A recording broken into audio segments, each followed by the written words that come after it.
ได้แล้วเราเนี่ยมันเก่าขันมาห้อยห้างน้ำมันว่าเคยไปดูหน้าคนเนาะ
เย็นหรือเปล่างัวกินข้าว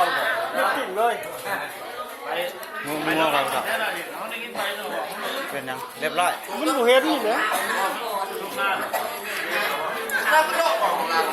เดี๋ยวปวดตลอดปวดเวลา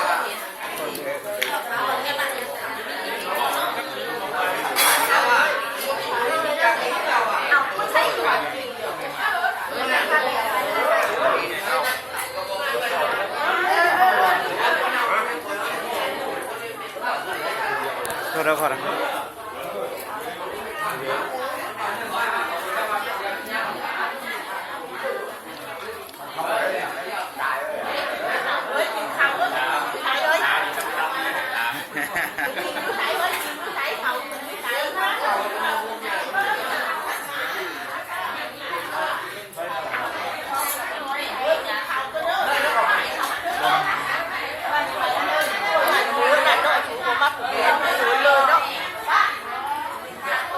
จังมึงยังเขาจังไม่ยากหรอกครับ